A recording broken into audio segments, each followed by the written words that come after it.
well-regulated militia being necessary to the security of a free state. The right of the people to keep and bear arms shall not be infringed. Welcome to another edition of Bearing Arms Cam and Company. My name is Cam Edwards. I'm glad that you're with me today. It has been a midweek Monday today. I got to tell you, just starting out kind of crummy. Had an issue with my dog, Bullet. Had a big old nasty growth on his tail. Had to take him into the vet today. Good news is he's going to be okay. Bad news is he's going to lose most of his tail. But you know what? That's all right. He's still got 4 legs. He's got his snout. He's good to go. And then, to be perfectly honest with you, I had put the show together. I had done a fantastic program. Had it all ready to go. Go to edit it. And for whatever reason, I had no sound. Yeah. So it was like 20 minutes of me just... And that's no good for anybody. So then I had to do the VIP Gold live chat with my friend Ed Morrissey from Hot Air, Julio Rosas from Town Hall, who is, I think, the official correspondent of chaos now for townhall.com. He has been in Minneapolis. He's been in Washington, D.C. He's been in Los Angeles.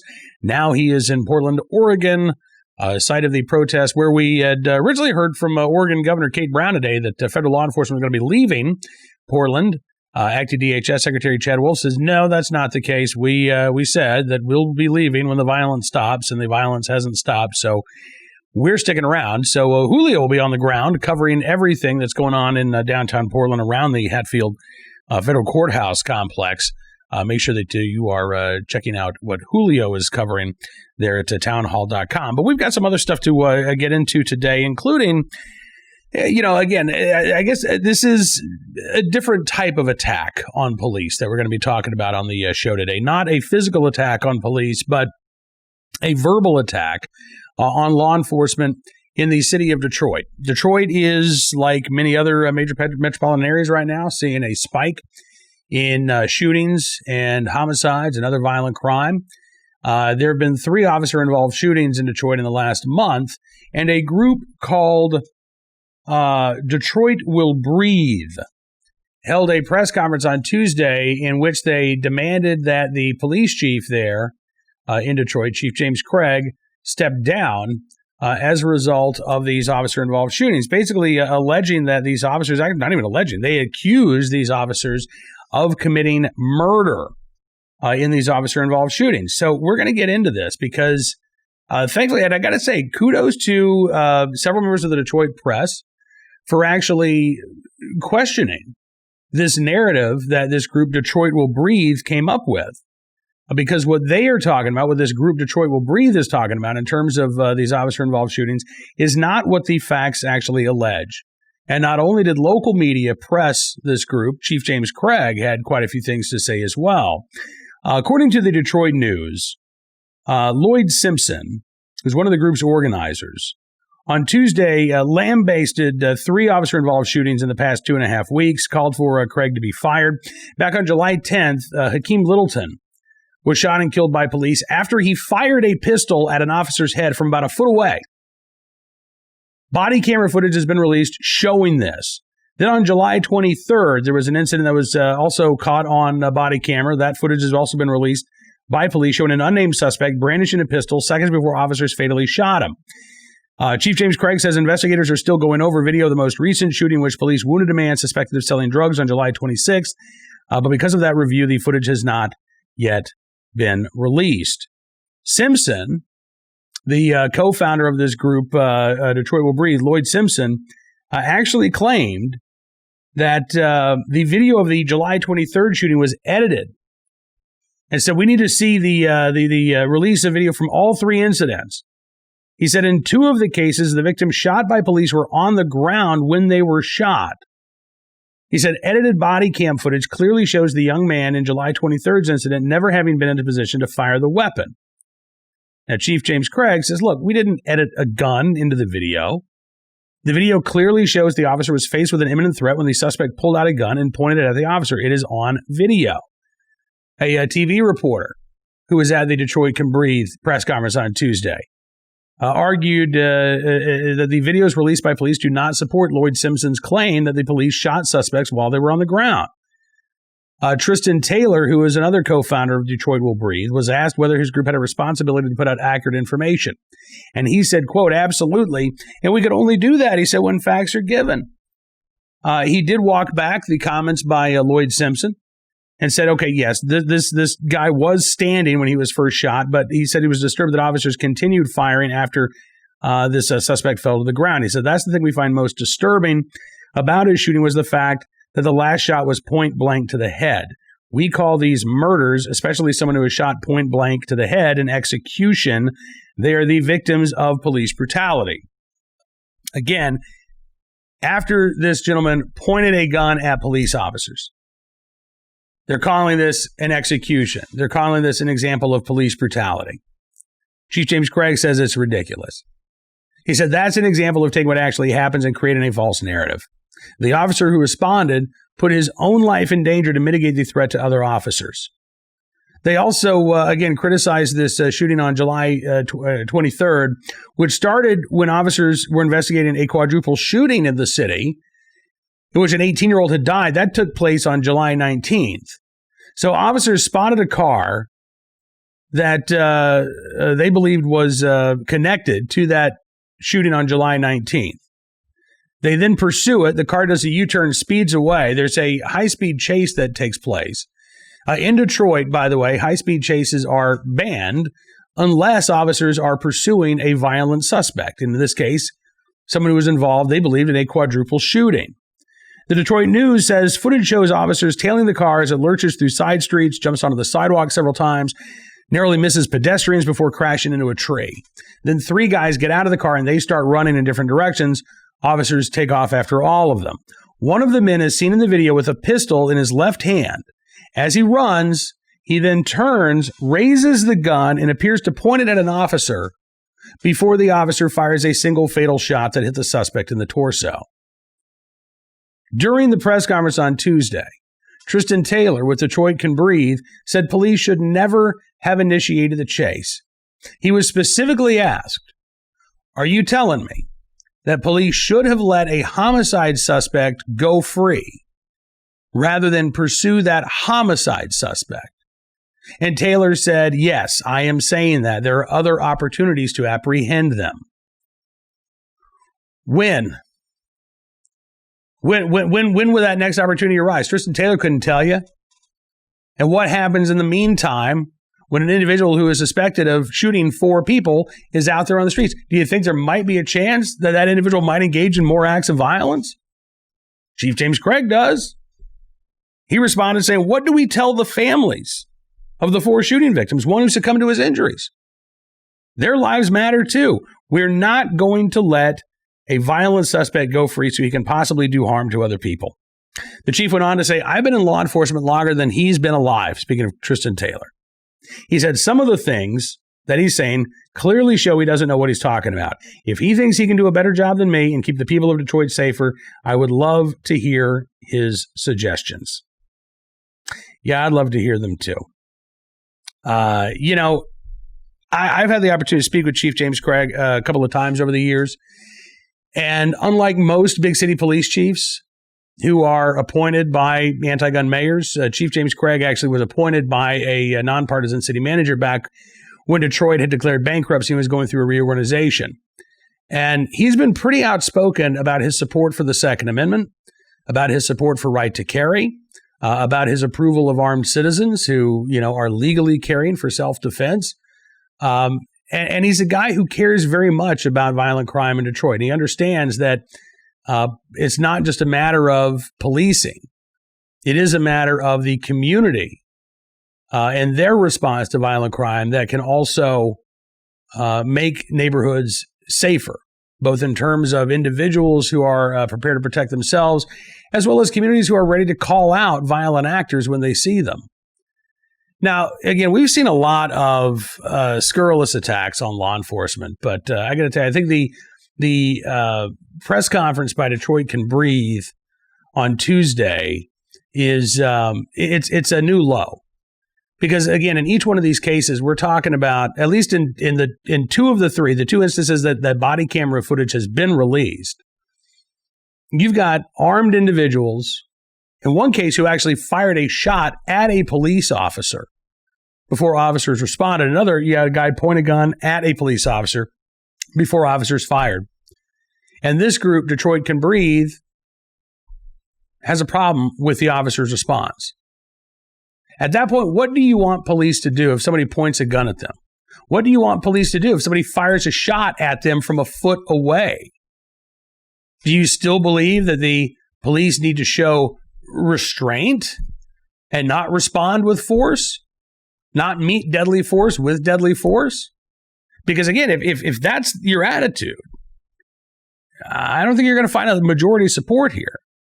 As a matter of fact, I don't think you're going to find majority support even for things like defunding the police. There's a new poll out in Virginia. This is just Virginia voters that asked that question. Do you support defunding the police? And they kept it intentionally vague. They did not say, here's how we define defund the police. Just, do you support defunding the police? And what they found is pretty interesting. In the state of Virginia, about 60% of respondents said no, I don't support defunding the police.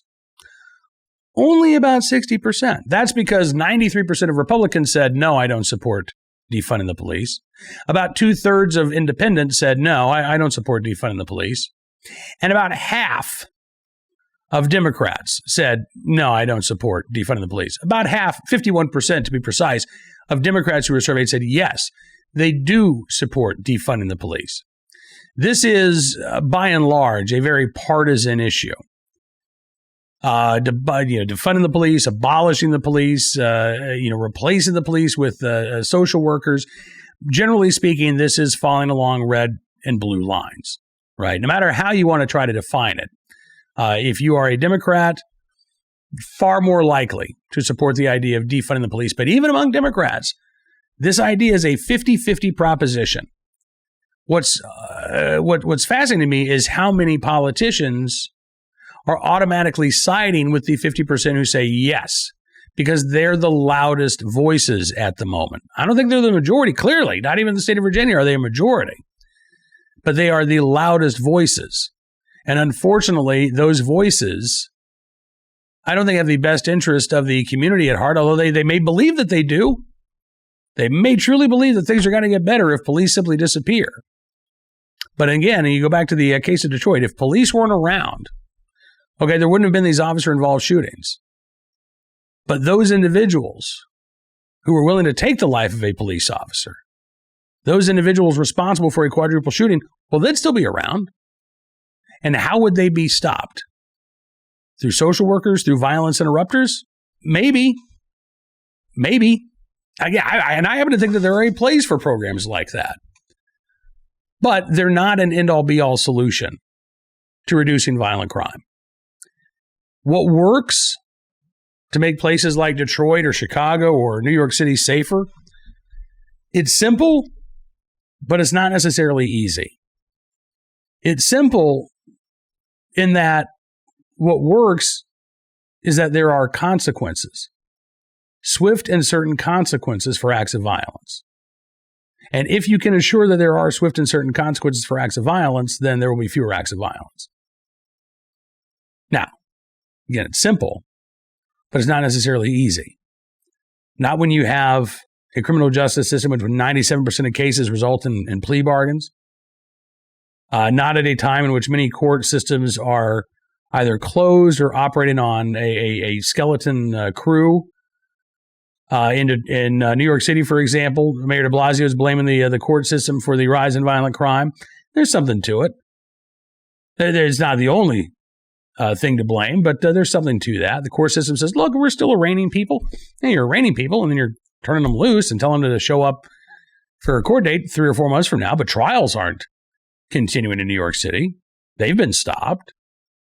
If criminals think that they can get away with acts of violence, they will commit more acts of violence.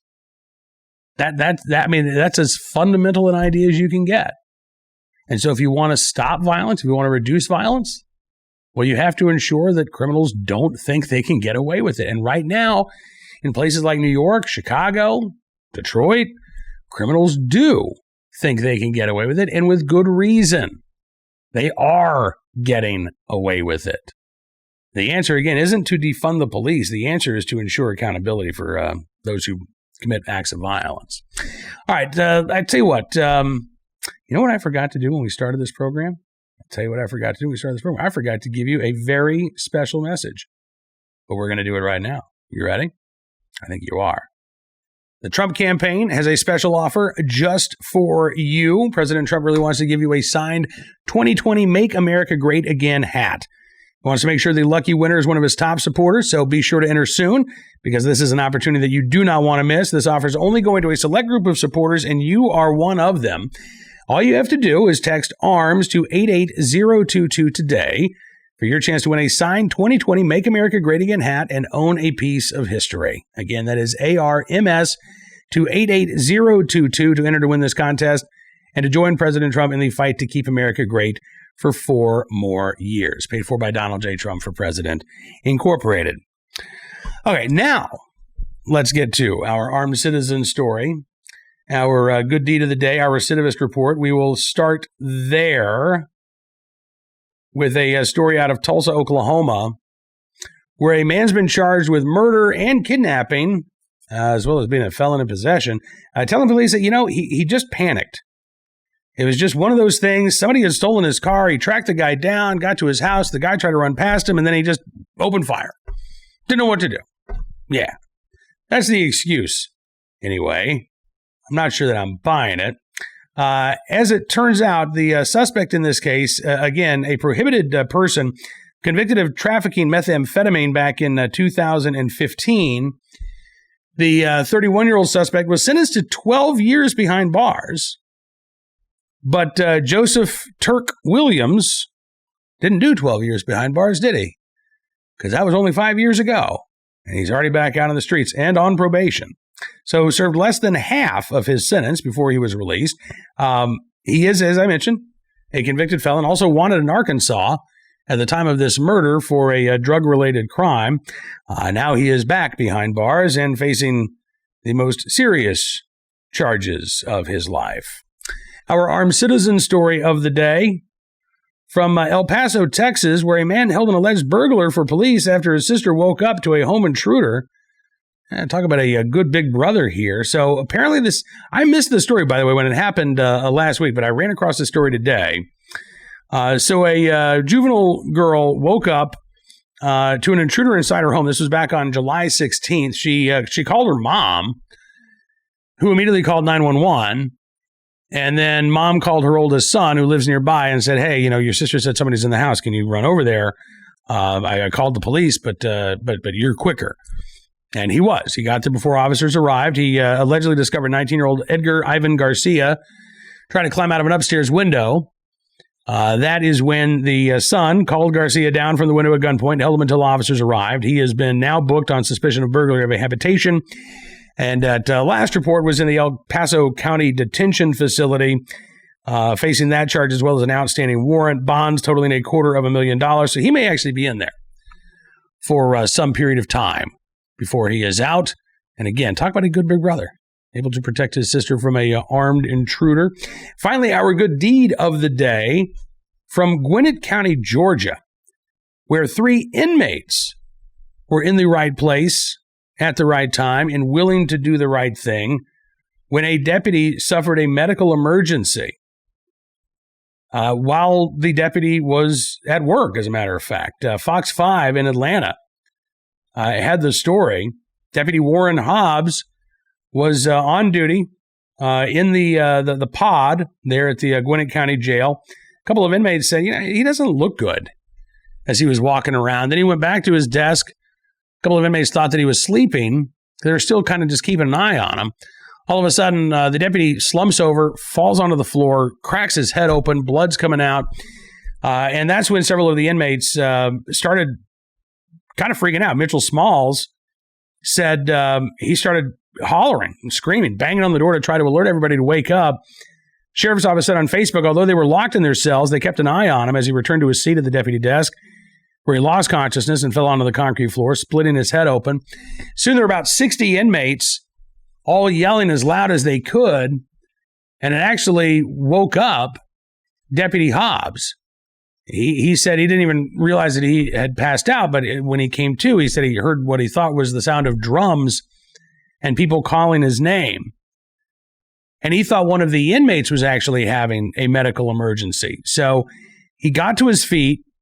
He pressed the control panel to open the cell door of two inmates, a guy named Walter Whitehead and another gentleman, Terry Lovelace. And when their door opened, the two ran out of their cell. They ran downstairs in the pod. They ran to the deputy's side. Whitehead grabbed the phone. Lovelace used the deputy's radio to call for help, which arrived within a matter of seconds. And again, the deputy, I think, is going to be okay. He is under medical care, but he is home. Said he's thankful for the quick thinking of the three men. The sheriff's office said, quote, "These inmates came to his aid because our deputy, like most law enforcement officers, treats people with the dignity that they deserve. These inmates had no obligation whatsoever to render aid to a bleeding, vulnerable deputy, but they did not hesitate. Many people have strong opinions about law enforcement officers and criminals, but this incident clearly demonstrates the potential goodness that is found in both." So in the right place, at the right time, willing and able to do the right thing. We thank these three inmates in Gwinnett County, Georgia, for their very good deed. All right, before we get out of here, just one more reminder for you that the Trump campaign has a special offer just for you. President Trump really does want to give you a signed 2020 Make America Great Again hat, and he wants to make sure that the winner is one of his top supporters, so be sure to enter soon, because this is an opportunity that you will not want to miss.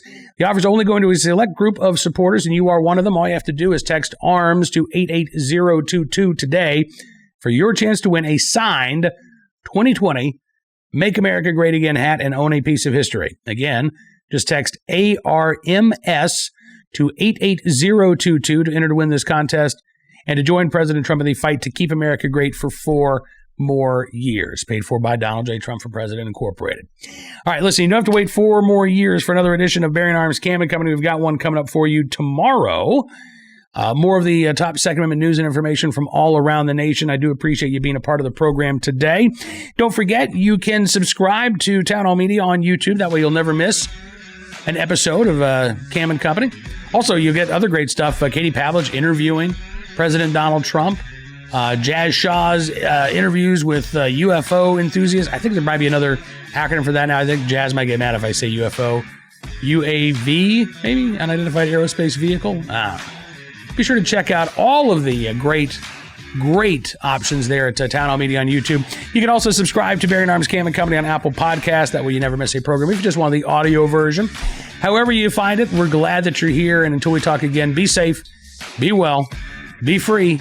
And we'll see you tomorrow with another edition of Bearing Arms Cam and Company.